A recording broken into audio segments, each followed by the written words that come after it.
जैसे कि मेरे पास बहुत दिनों से कमेंट आ रहा था कि दीदी आप ये बताओ कि हम कैसे अपने फुल ईयर को मैनेज करें या कैसे बैच को फॉलो करें कि हमारे स्कोर मैक्सिमम हो सके। सो गाइस, ये वीडियो होने वाली है मेरी पूरे 2 साल के एक्सपीरियंस पे भी मैंने क्या एक्सपीरियंस किया है, क्या ऑनलाइन कोचिंग के फायदे हैं, क्या लॉसेस हैं, एंड मैंने कैसे अपने आप को पूरे 2 सालों में प्रिपेयर किया है एंड क्या करना चाहिए क्या नहीं करना चाहिए। तो चलिए वीडियो में बिना देरी किए स्टार्ट करते हैं। उससे पहले लाइक और सब्सक्राइब तो कर दिया करो। चलो सो गाइस, अब मैं शुरू करती हूँ इस बात से कि सबसे पहले जो लोग ड्रॉपर हैं और 1 साल में नीट की तैयारी करना चाहते हैं उनको क्या करना चाहिए। तो फर्स्ट ऑफ ऑल मैं आपको ये बोलना चाहूंगी कि आपको सबसे पहले एक बैच ज्वाइन कर लेना चाहिए।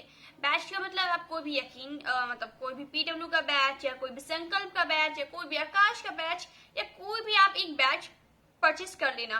क्योंकि बैच लेने से पता है क्या होता है कि हमें एक अच्छा खासा टाइम टेबल मिल जाता है कि हमें किस चैप्टर को कितने टाइम में पढ़ना है, कितनी उसकी इम्पोर्टेंस है, कितने दिन तक हमें उसे पढ़ना है।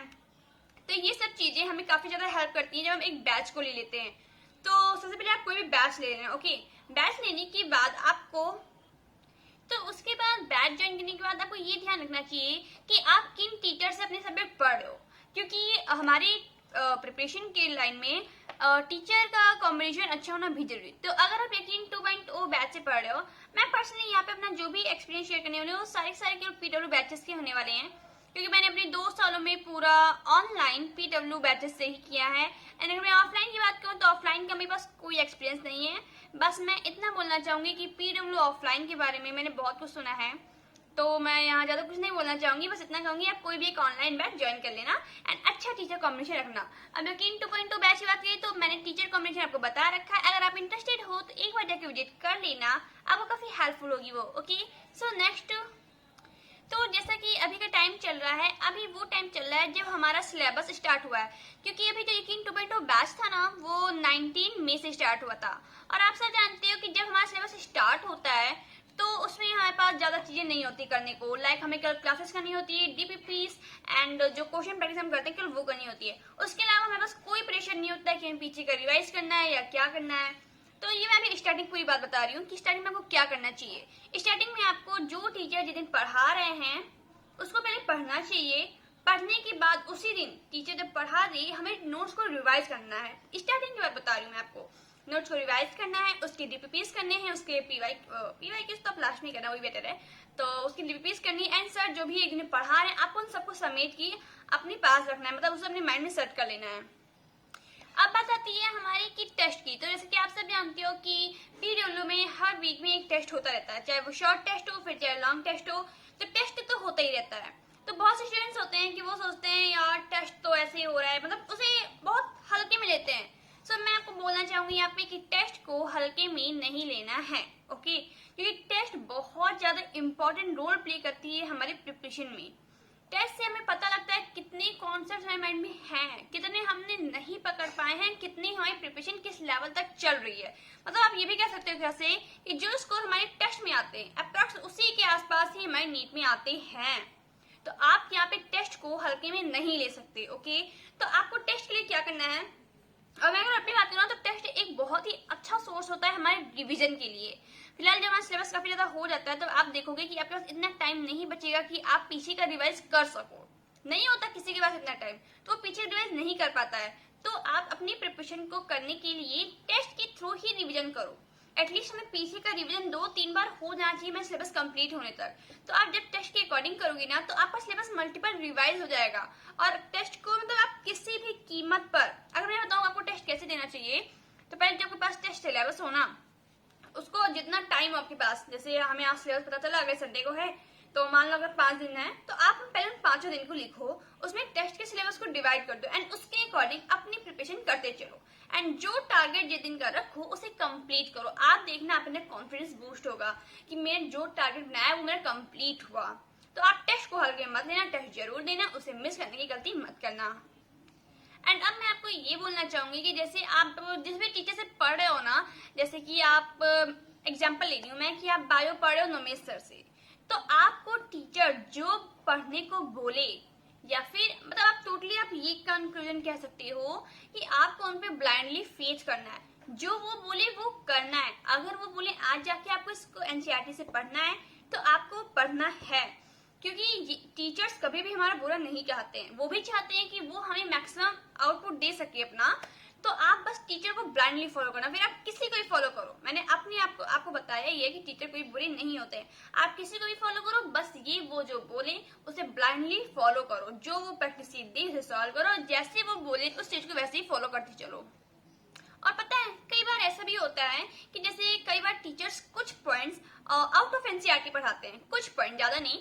तो आप बहुत से स्टूडेंट्स ऐसे होते हैं ना ओवर स्मार्ट कि बोलते हैं यार ये तो एनसीईआरटी में है नहीं, टीचर ने पढ़ाया है, मैं छोड़ देता हूँ। तो ये नहीं करना है आपको, जो टीचर कराएं आपको वो करना ही है, क्योंकि टीचर जो कराते हैं वो उसके पीछे भी एक रीजन ही होता है कि उसे क्यों करा रहे हैं। हो सकता है कई बार वो हमारे कॉन्सेप्ट बनाता है, हो सकता है कई बार वो हमारा जो लिंक है, मतलब हमारे एनसीईआरटी में कहीं ना कहीं शॉर्ट पॉइंट में दिया है जो हमें समझ में ना आ रहा हो। तो आपको ये सब नहीं करना है, जो टीचर पढ़ाए उसे पढ़ना है। एंड गाइस, जैसे कि आप सब यूजुअली जानती होंगी कि हम डायरेक्टली एनसीईआरटी पे ओरिएंटेड होते हैं कि हमें हर चीज एनसीईआरटी टू एनसीईआरटी फॉलो करनी है। तो क्या हो अगर आपको एनसीईआरटी के लाइन टू लाइन क्वेश्चन बने हुए मिल जाए तो चलिए मैं आपको बताती हूँ एक ऐसे अमेजिंग ऐप के बारे में जिसमें एनसीईआरटी के आपको लाइन टू लाइन क्वेश्चन मिल जाएंगे, जिसे करके आप अपनी प्रिपरेशन को और भी बूस्ट कर सकते हो।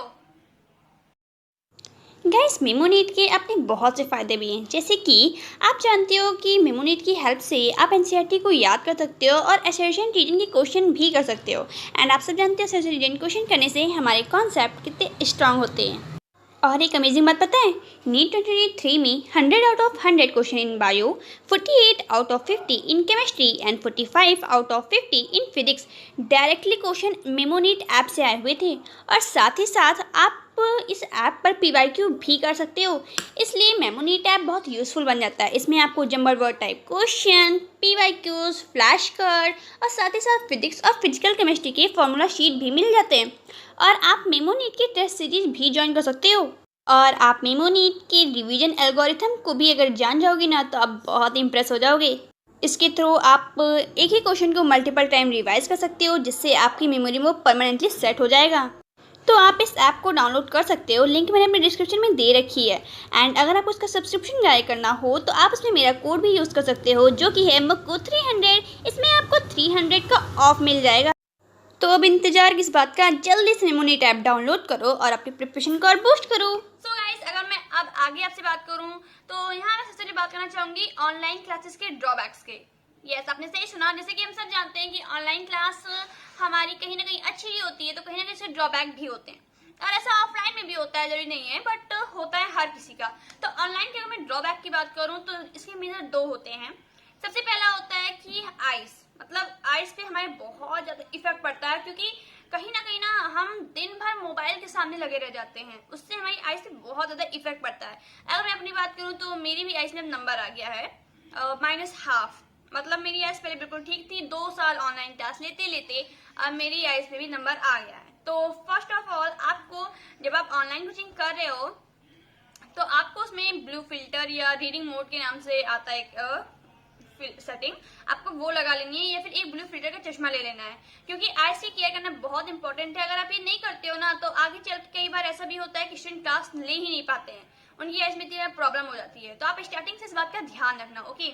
एंड दूसरे ड्रॉबैक की बात करूँ तो दूसरा ड्रॉबैक है हमारे नोट्स। तो आप सब जानते होंगे कि जैसे ऑनलाइन क्लासेस में नोट्स जब हम बनाते हैं तो उसमें ऐसा होता है ना कि हमारा दिन का मैक्सिमम टाइम नोट्स में चला जाता है। मतलब मेरे साथ ऐसा होता था कि जो हमें 2 आवर के लेक्चर होते थे, कई बार वो हमें 4-4 घंटे में होते थे, कई बार 5 हो जाते थे। मतलब ऐसे कर करके मैं क्या बताऊं कि ये चीज मुझे बहुत ज्यादा बुरी लगती थी ऑनलाइन की। तो इसके लिए मैं बताऊं कि मैं क्या करती थी, आपको स्मार्टली वर्क करना है। यहाँ पे आपको पता है, जैसे हमारे टीचर्स होते हैं कि वो जो क्वेश्चन कराते हैं ना वो पीपीटी के फॉर्म में लेकर आते हैं, तो टीचर तो खुद सॉल्व कर लेते हैं, टाइम कम लगता है। बट हम स्टूडेंट्स क्या करते हैं कि उसे नोट्स में नोट करते हैं। ये हमारी सबसे बड़ी गलती होती है, क्योंकि प्रिपरेशन के टाइम पे हमें ऐसे भी कॉन्सेप्ट यूज करने चाहिए जिससे हमारी टाइम सेव हो सके। हर पॉइंट में ऐसा करना चाहिए जिससे हमारी टाइम सेव हो सके। तो इसके लिए मैं आपको सजेस्ट करूंगी कि नोट्स बनाते वक्त आपको ये करना है कि सबसे पहले आप जो टीचर पढ़ा रहे हैं वो पढ़ो, सारे कॉन्सेप्ट, सारे इंपॉर्टेंट पॉइंट्स। और हाँ, कई बार ना टीचर्स हमें कोई चीज समझाने के लिए, कोई कॉन्सेप्ट समझाने के लिए एक अच्छा मतलब एक डेली लाइफ से रिलेटेड एग्जाम्पल देते हैं। तो आप क्या करो ना, मतलब जो चीज आपको लगे कि हाँ ये इस पॉइंट से मुझे कौन सा समझ में आ रहा है, उस पॉइंट को अपने नोट्स में ही अपनी लैंग्वेज में जो आप मेनली फॉलो करते हो, जैसे मेरी जो हिंदी थी, तो अपनी लैंग्वेज में से नोट्स में ही साइड में लिख लिया करो, ताकि बाद में जब उसे पढ़ोगे ना तो उससे आपके कॉन्सेप्ट लगातार और स्ट्रांग होते चले जाएंगे। तो मैं यहाँ बात कर रही थी कि नोट्स के बारे में। तो जो टीचर हमारे कराते हैं उसमें सारे इंपॉर्टेंट पॉइंट्स आपको अपने नोट्स में ऐड करने हैं। लाइक सर जो थ्योरी कराएं, जो इंपॉर्टेंट कॉन्सेप्ट बताएं, इन सब चीजों को अच्छे से नोट करना है। बट जब न्यूमेरिकल की बात आती है तो आपको न्यूमेरिकल अपने नोट्स में ऐड नहीं करने चाहिए।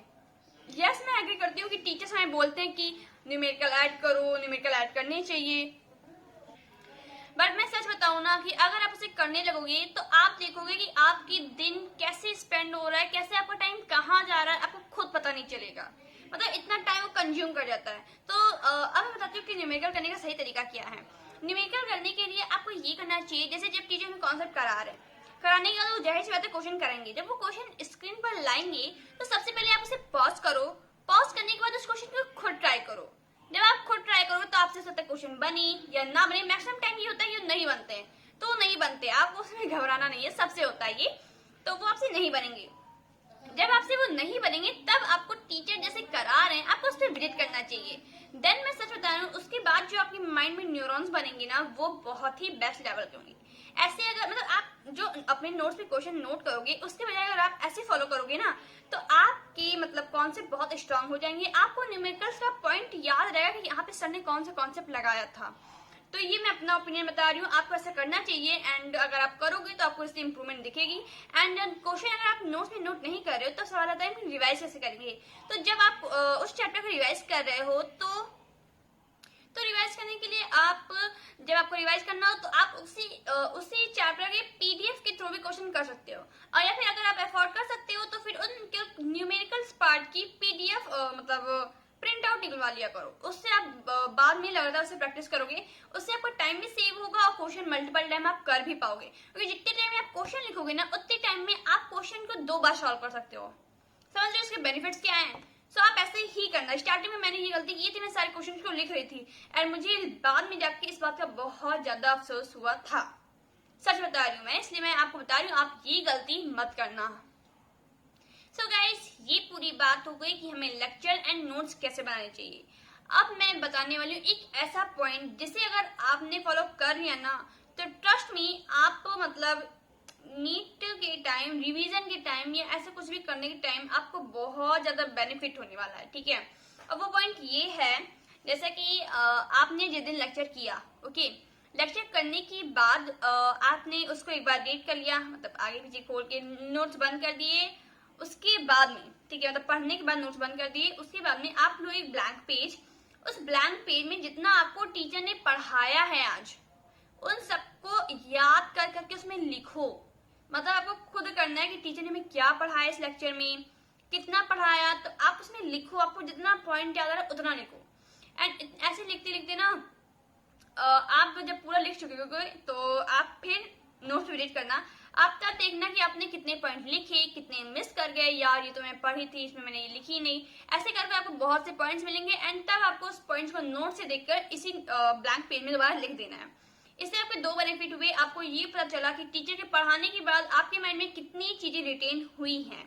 एंड सेकेंड पॉइंट, जो शॉर्ट नोट्स आप सब जानते हो हमारे बहुत ज्यादा इंपॉर्टेंट होते हैं लास्ट टाइम रिविजन के लिए। और अगर मैं सच बताऊं तो ये पॉइंट मुझे नहीं पता थी मेरी स्टार्टिंग के प्रिपरेशन के टाइम पे, तो इसलिए मुझे बहुत ज्यादा प्रॉब्लम हुई थी। अगर मैं अपनी बात बताऊं ना, तो मैं जब शॉर्ट नोट्स बनाती थी ना, तो एक दिन में पूरे चैप्टर का बनाती थी, उसमें एटलीस्ट मुझे 6 आवर प्लस लग जाते थे एक चैप्टर के शॉर्ट नोट्स में। आप समझ सकते हो कितना टाइम कंज्यूम करता था वो। तो इसलिए ये मेथड सबसे बेस्ट है। आप जब उस ब्लैंक पेज में लिखोगे ना, उससे आपको एक तो वो याद होगा, हिट होगा, उसके बाद आपके शॉर्ट नोट्स उस लेक्चर से उसी दिन रेडी हो जाएंगे। ऐसे कर करके ऐसा करने में आपको ज्यादा टाइम नहीं लगेगा। एटलीस्ट आपको मान लो मैक्सिमम टू मैक्सिमम 1 आवर लगेगा। इससे आपको शॉर्ट नोट्स उस लेक्चर के उसी दिन कंप्लीट हो जाएंगे। आपको ये बेनिफिट मिलेगा। एंड अगले दिन जो आप ये पॉइंट्स लिखोगे, अगले दिन लेक्चर्स लेने से पहले एक बार से आप उसे देख लेना। बेस्ट से बेस्ट तरीका है ये। अगर आप इसे फॉलो करते हो ना, मैं गारंटी देती हूँ कि आपकी प्रिपरेशन किसी भी तरह से मतलब उसमें कोई भी चीज रह ही नहीं पाएगा। मतलब कोई भी लैक होएगा नहीं और आप बाकियों से हमेशा आगे रहोगे, क्योंकि बाकियों को शॉर्ट नोट बनाने में, हर पॉइंट को रिवाइज करने में, कितना वो रिटेन कर पाए या नहीं कर पाए, इन सब में काफी ज्यादा टाइम वेस्ट होता है। ये मेरी स्पेशल मतलब मेरा मानना है कि काफी ज्यादा हेल्पफुल होता है। और पता है जब आप स्टार्टिंग में ऐसा करोगे ना तो आपको लगेगा यार मुझे तो कुछ याद नहीं आ रहा है, जब टीचर ने पढ़ाया था अब मुझे याद क्यों नहीं आ रहा, मेरी मेमोरी इतनी वीक है। स्टार्टिंग में तो सबके साथ होता है, ठीक है, तो घबराना नहीं, स्टार्टिंग में होगा, बट धीरे धीरे जब आप ऐसे करते जाओगे ना तो आपकी मेमोरी भी बहुत अच्छी हो जाएगी और जो टीचर पढ़ाएंगे आप उसका मैक्सिमम टू मैक्सिमम अपने अंदर मतलब इनपुट ले पाओगे। एंड पता है इससे जो आपके शॉर्ट नोट्स बनेंगे ना वो बेस्ट लेवल के होंगे। जैसा कि मैंने देखा है कि स्टूडेंट्स दूसरों के शॉर्ट नोट्स मांगते रहते हैं, तो आपको दूसरों के ऊपर डिपेंड नहीं होना है। आप खुद जब ऐसे करते चलोगे ना आपको कम टाइम में मैक्सिमम आउटपुट मिलेगा, तो आप ऐसे ही करना, इससे आपके बेस्ट शॉर्ट नोट्स रेडी हो जाएंगे आपके खुद के बनाए हुए। ओके सो मैं इस बात को यही क्लियर करना चाहती हूँ कि ऐसे ही आपको फुल ईयर पूरे बैच को फॉलो करते जाना है, सो आपकी प्रिपरेशन पूरी तरह से बूस्ट हो जाएगी। सो बस इस वीडियो का टोटल कंक्लूजन मैं ये बताती हूँ, आपको नोट्स कैसे बनाने हैं वो मैं पूरा बता दिया। आपको टीचर जो पढ़ा है इस पे ब्लाइंडली फॉलो करना है। अगर टीचर बोले आज एनसीईआरटी पढ़ना है तो आपको पढ़ना ही है। एनसीईआरटी पे आपको फुल फोकस करना है, मतलब एनसीईआरटी को लेकर कोई भी मतलब लापरवाही नहीं चलेगी। एनसीईआरटी को पूरा लाइन, एक लाइन की मीनिंग आपको पता होनी चाहिए। पीवाईक्यूज बहुत ज्यादा इंपॉर्टेंट है, पीवाईक्यूज करने चाहिए। आइज की केयर भी करनी है क्योंकि फ्यूचर में जाके ये बहुत ज्यादा प्रॉब्लम क्रिएट करती है स्टूडेंट्स को, क्योंकि आइज में बहुत ज्यादा प्रॉब्लम हो जाती है। और आपको ये शॉर्ट नोट्स सारा पढ़ना आप जरूर करके ट्राई करना, आपको जरूर से जरूर बेनिफिट होगा। तो चलिए इस वीडियो में बस इतना ही, मिलते हैं किसी नेक्स्ट वीडियो में। आपको वीडियो कैसा लगा कमेंट में बताइए। जाते जाते एक मोटिवेशनल सॉन्ग सुनते जाइए। बायोलॉजी दिल में, केमिस्ट्री है मन में, फिजिक्स मेरी नींद खोले। मेमोनीड है तो मुझको न कोई चिंता है किसी की। मैं अपने मन के मंदिर को साफ रख लूंगा, कोई भी ना मैं बात सुन लूंगा। मैं हर रात दिन एक कर बड़ी मेहनत कर लूंगा। आंखों में पानी, मन में अंधेरा, दर्द ने लिया बसेरा। मन मेरा बोले तू थक गया है, दिल मेरा बोले तू कर सकता है।